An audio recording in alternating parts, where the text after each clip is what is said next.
Mente Joven es presentado por Producciones Sans y Tremendos, grupo creativo. Advertencia, el siguiente podcast podría incluir expresiones no aptas para todo público. Bienvenidos al episodio 6. Hola gente, ¿cómo están? Sean bienvenidos a un nuevo episodio de Mente Joven. Yo soy Max Sánchez y el día de hoy estoy con una invitada bastante especial, Melissa McFadden. ¿Cómo estás el día de hoy, Meli? Bien, muchas gracias, Max. ¿Tú cómo estás? Bien, también muy bien y muy agradecido de que estés por acá para hablar de este tema que va a estar chido, la verdad. Va a estar bastante bien.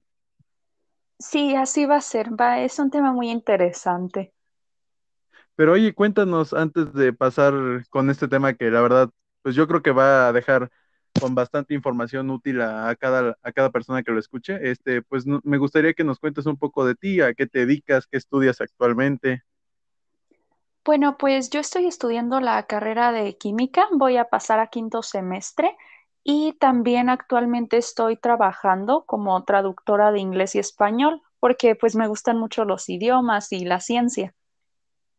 Oye, qué cool, la verdad está bastante bien, bastante completo, yo diría. Y pues qué cool porque justamente de esto vamos a hablar el día de hoy, ¿no? El tema de la educación, el tema de, por ejemplo, nosotros que somos de México, cómo la percibimos, no tanto como profesionales, sino como ciudadanos, ¿no? Como alumnos del sistema, como personas que están en constante, pues, contacto con esto, en constante convivencia con el sistema educativo.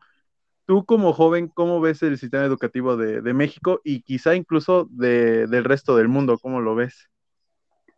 Pues mira, yo siento que el sistema educativo en México es bastante deficiente.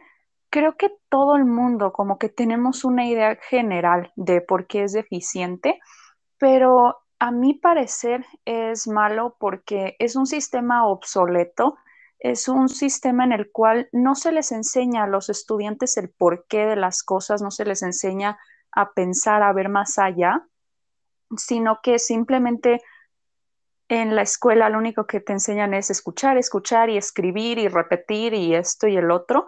No te enseñan realmente a razonar, a preguntarte el porqué de las cosas, porque pues si te das cuenta, y de hecho esto lo han dicho varios psicólogos, la mayoría de estudiantes en México aprenden de manera auditiva y esto es gracias a nuestro sistema educativo que únicamente estás escuchando al profesor y escribiendo dictados y todo eso. No se apoyan casi de otro tipo de recursos, como recursos visuales, por ejemplo, que también son de mucha ayuda en la educación. Y yo me refiero también a que es un sistema aburrido porque, por ejemplo, te dicen, en este semestre o en este año les vamos a enseñar física, por poner un ejemplo, y nada más te dicen, no, pues es que el padre de la física fue fulano de tal y que si Juanito avienta una pelota, ¿cuánto tiempo va a tardar en impactar contra la pared y a qué velocidad va? O sea, ese tipo de cosas que realmente a nadie le interesan. No es como que te digan, ok, pues es que la física es la ciencia que gracias a este tipo de ciencia podemos nosotros entender un poco mejor el universo, podemos incluso comprender mejor la naturaleza, se han hecho muchos desarrollos tecnológicos gracias a esto. No, lo hacen de la forma más aburrida en la que no te interese y yo creo que a todos nos ha sucedido que algún profesor nos hizo odiar o amar alguna materia por lo mismo, por cómo la impartía. Sí, exacto. Y como tú lo mencionas, por ejemplo, en el sistema educativo de México es justamente eso, que muchas veces se limitan a nada más haz lo que dice tu libro, ¿no? Nada más haz las actividades que dice el libro, nada más haz lo que yo te digo, o como tú lo mencionas, tienen un sistema muy de hacer, no sé, 4 o 5 temas por semestre, por cuatrimestre o lo que sea, pero nunca lo expanden más allá. Y yo, por ejemplo, igual como estudiante que bueno, ahorita terminé la educación media superior y demás, pero yo como estudiante también he visto esto que tú mencionas, que o los maestros, que no son todos, porque la verdad ha habido maestros bastante buenos, hay maestros bastante buenos que sí se preocupan por esto y sí se informan y sí se meten a capacitaciones constantes, pero la mayoría de los maestros es como tú lo mencionas, nos hacen o odiar o amar una materia y para desgracia lo que más se ha hecho es a enseñarnos a odiarlas, porque es como tú lo mencionas, o sea, te dicen las partes técnicas de las materias, pero no te dicen realmente para qué funcionan, ¿no? O sea, digo, sé que, por ejemplo, hay como nociones básicas que todos tenemos de la matemática funciona para hacer cálculos de ciertas cosas que tenemos intriga, ¿no?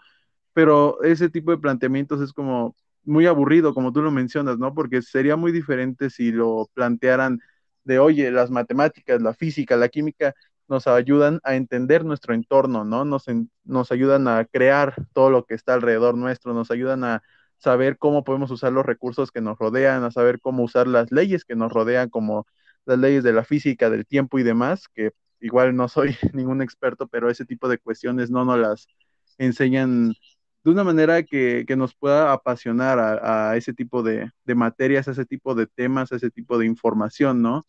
Y de hecho hay varios como psicólogos, como tú lo mencionas, analistas de la educación y demás, que hablan justamente de que el sistema educativo en todo el mundo es similar, o sea, el sistema educativo en todo el mundo siempre es igual, o sea, sé que hay unos países que ya implementan otras cosas, hay otros países que, por ejemplo, este tipo de enseñanzas la llevan mejor, pero es como tú lo mencionas, siempre se ha limitado en todo el mundo y principalmente en esta parte del mundo que es América Latina, a nada más escribe, a nada más escucha, a nada más ve, pero nunca a cuestionar y nunca a aplicar, ¿no? ¿Tú cómo ves eso?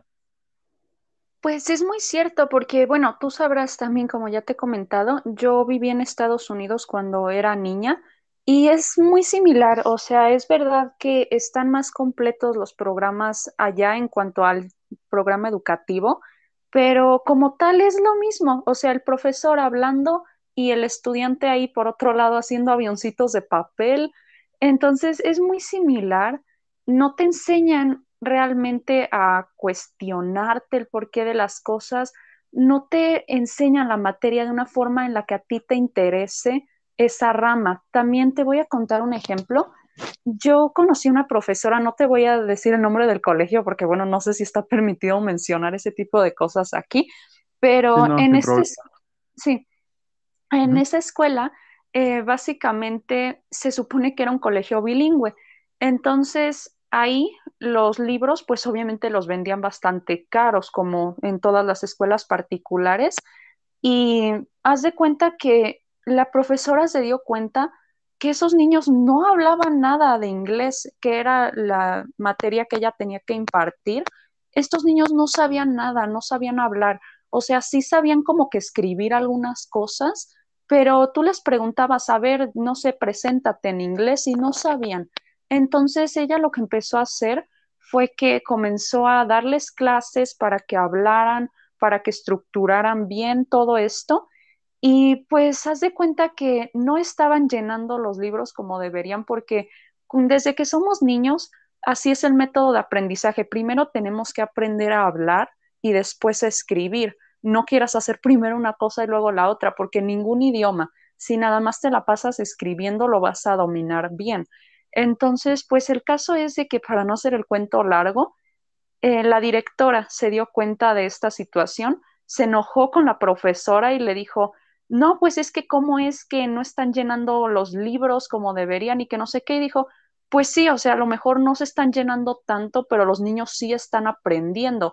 Incluso varios padres de familia le manifestaron, ay maestra, muchas gracias, desde que usted entró aquí a trabajar, mi hijo ya está empezando a hablar en inglés, ya me sabe decir algunas frases, algunas cosas y pues bueno, el caso es de que estaban nada más poniéndole como infracciones a esta maestra, le estaban llamando la atención por eso y se acabó saliendo de ahí y otra vez se fueron al hoyo los niños porque pues la siguiente maestra lo que hizo fue eso precisamente, dedicarse a llenar el libro y no aprendieron ya más allá de lo que ya sabían.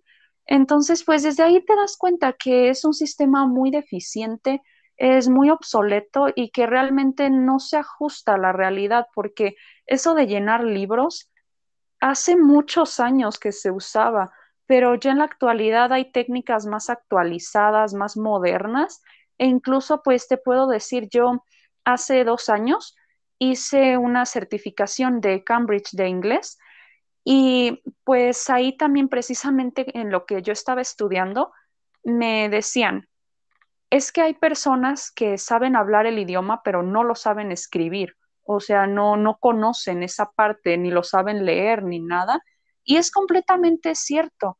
Entonces, a mi parecer, como debes empezar a dominar esta área de la educación, es que primero hables y después escribas, porque pues así es como desde pequeños aprendimos. No sé, ¿tú qué pienses?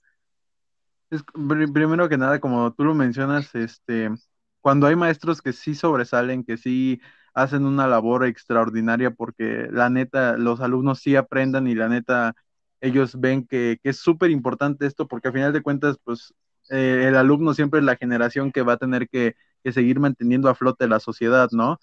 Y cuando pasa este tipo de cosas, de que los maestros hacen, también a mí me ha tocado mucho que he tenido maestros que no me dicen directamente que llene los libros, que, bueno, obviamente no te dicen nada más descansa y ya, pero, o sea, que no van a llenar libros. Siempre tenemos los libros y demás, porque incluso creo que es una regla en las escuelas que tú como maestro tengas que tener tu libro ya, para tu materia y demás, o sea, tu material porque pues igual lo ven raro los directivos y todo eso, ¿no? Que es otro tema que también les meten mucha presión y muchos maestros se agobian por eso y demás. Pero, o sea, estos maestros lo que hacen es justamente lo que hizo esta maestra, ¿no? Que en lugar de enseñarles nada más a llenar un libro, a decir, ¿qué dice aquí? Tradúcelo y ya, o sea, les enseñan cosas más reales, más prácticas. Y es como tú lo mencionas en el caso del inglés o en el caso de aprendizaje de nuevo idioma, muchas veces es primero aventarse a hacerlo. Y esto aplica, por ejemplo, en todas las carreras, aplica, digo, obviamente si quieres estudiar medicina no te vas a aventar a atender a un paciente y abrirlo y demás, porque pues así es como me dijeron que aprendiera, ¿no? Tampoco, pero, por ejemplo, cosas más sencillas o más seguras, por así decirlo, pues sí tienes que aventarte a hacerlo así, porque cuando tienes tú mucha teoría, como es en el caso de la educación aquí en México, porque a final de cuentas la mayoría de las cosas que hacen en la escuela es darte teoría, es darte información en crudo, pues no sabes aplicarla, porque tienes la información, pero no sabes en qué momento va a entrar.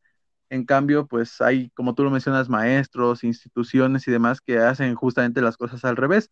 Te avientan a las cosas prácticas, a las cosas que se pueden aplicar, a las cosas que son tangibles, reales y pues que son muy cotidianas también. Y después te van soltando la información o tú tienes que ir con tu capacidad de análisis, tu capacidad crítica y demás a ir viendo justamente cómo resolver las situaciones, ¿no? Y es como varios, por ejemplo, licenciados y demás y gente que se dedica a la divulgación científica lo hablan así, justamente que la educación es como tener una mochila con herramientas y ya depende de ti si vas a saber usarlas o si vas a usar tal herramienta para tal problema y demás. Y, por ejemplo, este tipo de, bueno, por así decirlo, metáforas, pues sí son ciertas y justamente también pasa lo contrario, ¿no? De que muchas veces tienes la mochila, tienes las herramientas, pero como en las herramientas no dice explícitamente en qué se va a usar, cuando te llegan los problemas, no vas a saber usarlas. Y ya cuando pases ese problema de manera muy difícil o cuando trates de evadir esos problemas porque no supiste resolverlos, vas a ver tus herramientas y vas a decir, uy, pues sí la pude resolver de esta forma, ¿no? Y pues como tú mencionas, también es yo creo un tema de que aquí, por ejemplo, en América Latina y en México, no se le da suficiente enfoque a la educación, ¿sabes? Es como que prefieren hacer otras cosas, invierten en otras cosas, los gobiernos y demás. Y esto también genera sobresaturación en los salones, ¿no? O sea, es más que evidente que un maestro, aunque sea el más chido del mundo, aunque sea el más picudo, aunque sea el más estricto y demás, no va a poder jamás controlar a un grupo de más de 20 personas, ¿no? En mi caso, el tema del bachillerato y la secundaria igual, siempre empiezan los grupos con 60 alumnos y es como, oye, 60 alumnos es una barbaridad porque además de que no se aprende bien, el espacio no es el adecuado, siempre va a haber ruido, siempre va a haber distractores y el tema de la salud igual. Es como el tema de la pandemia, igual que digo, este es un tema ajeno totalmente, pero en un salón de clases con que una persona tenga gripa o tenga cualquier situación de piojos o demás cosas que son comunes en las escuelas, con uno vas a infectar a todos, o sea, sería diferente si fuera un grupo más reducido, ¿sabes? Así se evitarían ciertas cosas de ese estilo de salud o ciertas cosas de lento aprendizaje o ciertas cosas de mal rendimiento académico, porque como te digo, aquí en México en lo particular, pues sí está ese problema de que las escuelas se sobresaturan. Digo, ya al final de la carrera de la escuela, del bachillerato, de la secundaria y demás, pues sí se reduce el grupo, pero también eso es triste, ¿no? Porque es feo ver que justamente por este tipo de factores, que también hay otros externos que igual vamos a hablar, pero por este tipo de factores como los que te menciono, muchos alumnos prefieren salirse, prefieren abandonarlo, prefieren meterse a algo que les dé dinero fácil, ¿no? ¿Tú cómo ves esto de los grupos que son muy grandes en salones muy pequeños? Pues mira, es completamente cierto. Yo recuerdo que en la primera prepa en la que estuve, porque bueno, yo fui en dos prepas diferentes, la primera prepa en la que estuve era una prepa de gobierno y recuerdo que cuando yo fui a presentar examen, era una escuelita de verdad súper pequeña y éramos 1,000 los que estábamos presentando el examen, de los cuales pues se quedó ni la mitad, nada más eran dos grupos, me parece, pero te juro que en los dos grupos, tanto en la mañana como en la tarde, había 60 o 70 estudiantes. No teníamos espacio ni para caminar casi entre cada pasillo. Era una escuela que yo creo que estaban diseñados los salones como para unos 18 o 20 estudiantes y eran 60 o 70. Entonces, bueno, esto es una temática que pues realmente abarca mucho más. Bueno, un tema importante, algo que cabría señalar también, es pues eso, precisamente el exceso de gente, porque pues no lo vamos a negar, yo sé que es un tema muy controversial y que algunos dicen, no, pues es que eso no existe, no existe la sobrepoblación y que no sé qué, pero pues tan existe que, bueno, se nos están agotando los recursos y podemos notarlo también en el aspecto de las profesiones, de los empleos y pues empezando desde la escuela, hay muchísimas más personas de las que debería haber y pues esto también tiene que ver en que si tú te das cuenta, esas escuelas han estado ahí desde hace como 50, 60 años, en la mayoría ni siquiera se han remodelado ni nada, entonces pues conservan como el mismo modelo, digamos, que se usaba en esos tiempos, o sea, en esos tiempos iban 20 personas a la escuela, pero conforme han ido pasando los años y la gente ha tenido más acceso a la educación y pues bueno, en fin, entre muchos otros factores, esos salones también han quedado demasiado pequeños y sí, no hay profesor que les dé alcance. Aunque bueno, también te voy a decir una cosa con respecto a eso. Muchos profesores no tienen tampoco vocación porque yo recuerdo ver en las escuelas que habían niños a los que les hacían bullying casi en la cara de los maestros, les decían cosas horribles como que eres una gorda, eres esto, el otro, aquello, y se reían de ellos, y los profesores no ni hacían nada, no les importaba, y también veían a veces estudiantes que tenían serios problemas, que se notaba que pues probablemente psicológicamente estaban atravesando por alguna situación muy fea y no les importaba, nada más odiaban al niño y ya. O sea, es como de a mí no me importa lo que te esté pasando.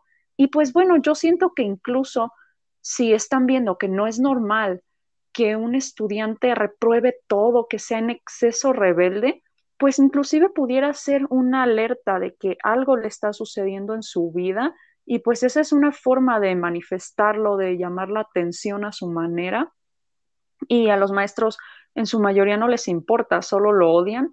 Y pues bueno, a veces hemos llegado a ver casos muy lamentables que detrás de esos estudiantes rebeldes pues incluso se escondían casos de abuso o cosas muy delicadas, pero pues una vez más entre que no hay vocación y entre que están sobresaturados los salones, pues poco les importa la situación de los estudiantes.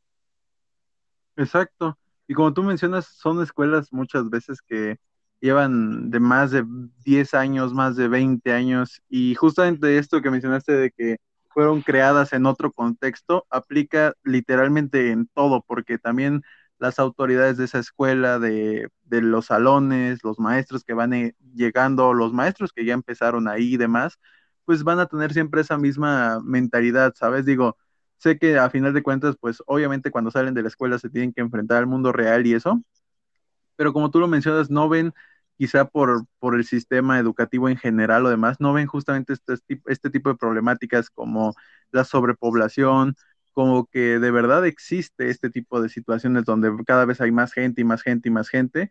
Y hay otra mentalidad que lo hablaba de hecho con un amigo, que es justamente de que la gente cuando ve que algo funciona no ven la necesidad de mejorarlo. O sea, es el caso de las escuelas. Dicen, pues oye, todavía está el techo intacto, aunque esté agrietado, aunque no haya luz.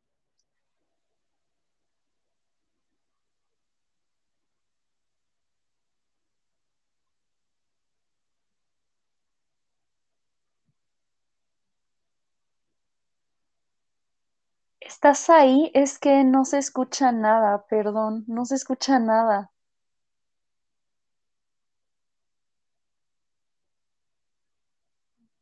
Todo el mundo es así y es lo bueno, pero sí es conformista en el sentido de que ya los tiempos son otros, como tú lo mencionaste. O sea, hay maestros que incluso, o instituciones o escuelas en particular y demás, que no ven la necesidad muchas veces de tener internet, de tener pantallas, de tener algún recurso más digital a la mano, que también esa es otra, ¿no? El tema de tener celulares o internet a la mano y todo esto, por el tema de la educación es que no se les da un correcto uso, o sea, los alumnos que en el momento en el que los maestros les digan, pueden sacar sus celulares y entrar a internet, no van a tener ese autocontrol o esa disciplina o esa seriedad y esa madurez de decir, pues voy a acceder para ver lo de la tarea o voy a acceder para buscar información que este maestro no me está dando. En cambio, lo que hacen es acceder y hay Facebook, hay Instagram, hay Twitter, hay TikTok, que bueno, Twitter creo que no es tanto para jóvenes. En caso de que sí, pues oye, que eres un influencer famoso o algo así. Pero también como se menciona esto, tú lo dijiste muy bien, que luego hay alumnos que tienen bajo desempeño escolar, que tienen muy mala conducta, que tienen un montón de fallas y demás, pero justamente es porque en el fondo hay algo que los molesta, ¿sabes? O sea, son temas quizá delicados y demás, como lo mencionas, y muchas veces el hecho de que el maestro, que digo, muchas veces los maestros no actúan como tú dijiste porque también se saturan, también se agobian y demás, o simplemente lo ven normal, porque bien es cierto que antes de nuestra generación, o sea, generaciones del 2000 para abajo, les tocó una época en la que los maestros podían pegarle a los alumnos, ¿sabes? En los que los papás mismos eran los que autorizaban pegarle y demás al alumno si se portaba mal y todo eso, pero ese tipo de, por así decirlo, libertades o autorizaciones también eran negativas, porque había maestros que les pegaban ya por desquite, ¿sabes? Porque también como son humanos, los maestros evidentemente no son máquinas, pero también tienen como que ciertos traumas y demás, y si pones a una persona con un pequeño problema mental, no digo esquizofrenia, no digo ya un trastorno clínico, pero sí con algún problema de manejo de la ira y demás, lo primero que va a hacer esa persona en lugar de tratarse es desquitarlo. ¿Y con quién lo va a desquitar? Con los primeros que están ahí a la mano, que son los alumnos. Y pues igual este tipo de cuestiones como que afectan mucho, no sé, tú cómo ves este conflicto. Pues es cierto, la mayoría de maestros suelen tener una actitud incluso abusiva. A mí personalmente también me llegó a tocar eso, que pues había profesores que eran muy payasos de la nada, yo ni les estaba haciendo nada ni me estaba portando mal con ellos y veía que eran pues muy mala onda, que te decían cosas muy feas que incluso te querían dejar en ridículo algunas veces solamente pues porque les caías mal o porque habían tenido un mal día o cosas que no eran tu culpa. Y bueno, realmente no solamente me sucedió a mí, sino a muchos otros niños que llegué a presenciar, que a veces en situaciones injustas le daban la razón ahí al consentido, al hijo de la directora o de lo que fuera, nada más porque pues ahí tenía influencias. Y pues digo, es una situación muy fea de desigualdad en la que pues tú te das cuenta que algunos estudiantes los tratan mejor que a otros cuando se supone que pues un profesor debería ser neutral, no debería tener pues digamos más más inclinación por Preferencia, un ¿no? cierto estudiante. Sí, ajá, más preferencia, más inclinación por un cierto estudiante. Y sin embargo, sí la tienen. Y pues eso está muy feo realmente. Y bueno, pues no sé, es un tema como muy, pues muy controversial con todo esto. Sí, y como tú lo mencionas, pues este tipo de situaciones siempre se han dado y demás. Y la ventaja que podría decirse que tenemos ahora es tanto el cambio de mentalidad por conflictos que ya nos están haciendo cambiar de a fuerza, porque hay temas muy reales que sí ya tienen que inclinar a un cambio, como el tema del calentamiento global, como el tema de la sobreexplotación laboral, como el tema de la sobrepoblación y demás. Pero también es en cierta parte, pues bueno que estemos cambiando de mentalidad, ¿no? Tanto por el tema de que ya hay internet y bueno, el Internet nos ha facilitado mucho la vida, ¿no? Y ha habido casos o existen casos actualmente de gente que se forma 100% de manera autónoma, 100% de manera autodidacta y demás. O sea, ¿tú cómo ves este tema de la educación o del capacitarse o del aprender de manera independiente? Pues siento yo que es lo mejor que puedes hacer porque así indagas de una manera más completa en el tema que te interesa.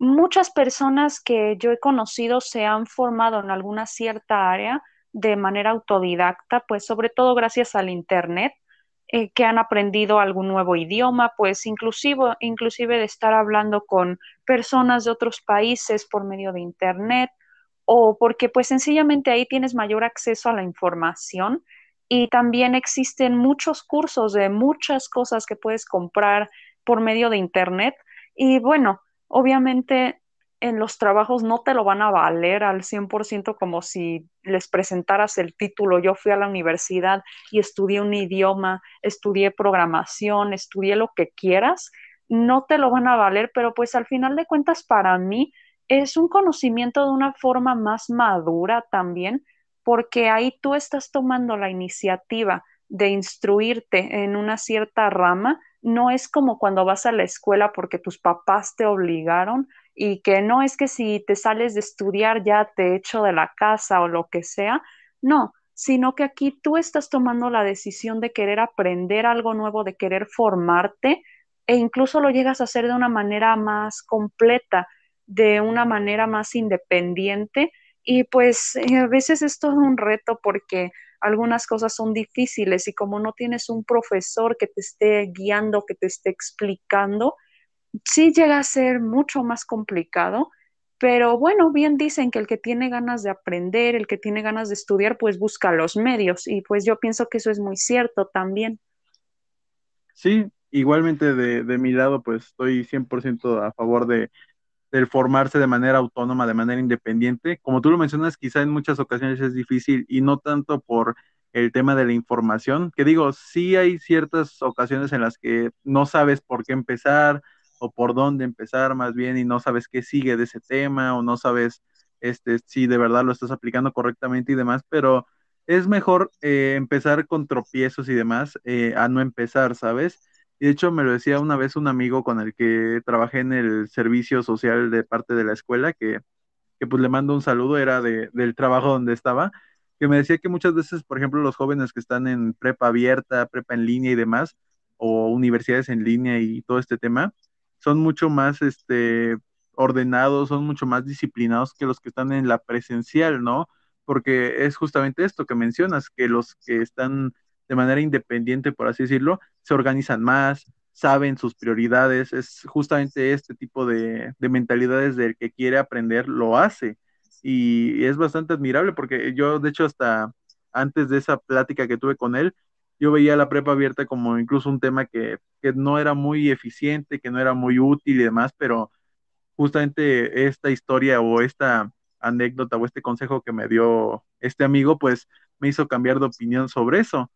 Y pues sí, desde aquí pues les invitamos a toda la gente que si quiere aprender algo y no tiene acceso a, no sé, a su escuela y demás, pues trate de empezar en línea, en cursos, o sea, ya sea de pago, ya sea cursos gratis, que hay millones, ya sea con videos, ya sea con alguna persona que conozcas que esté más adelantada en ese tema.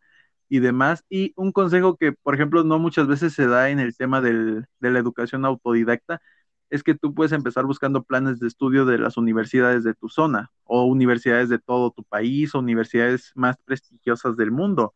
Que digo, nunca va a ser igual, pues tú, hacer la investigación por tu cuenta, pero pues igual con tener los temas que vas a abordar, yo creo que ya con eso puedes darte una idea bastante clara. Así que pues bueno, gente, esperamos que les haya gustado mucho este podcast del día de hoy. Melissa, dinos dónde te podemos encontrar en redes sociales para saber qué más contenido haces o en qué otros temas estás involucrada. Pues únicamente tengo Facebook e Instagram. Mi Facebook es Melissa Louise McFadden y mi Instagram es Trash Astrid y un número, no recuerdo ahorita cuál es el número, perdón, creo que es 1470, una cosa así. Es que como no lo abro mucho, pues no me acuerdo. Pero básicamente uso más mi Facebook. Perfecto, pues sí, igual no hay problema ahorita, van a estar apareciendo aquí en pantalla y en la descripción los van a ver. Gente, yo soy Mike Sánchez, esto es Mente Joven, esperamos nuevamente que les haya gustado. Si fue así, por favor compartan el video si lo encontraron con bastante información útil. Si les gustaría ver más contenido de diversos temas con más invitados, igual suscríbanse, síganos en Twitter, en Facebook e Instagram, en todos estamos como el podcast de la Mente Joven. Y pues nada, esto es Mente Joven, el lugar donde somos el resultado de nuestras decisiones. Después de este podcast, espero que tomes la decisión de estudiar de manera autónoma. Nos vemos en el siguiente episodio. Bye.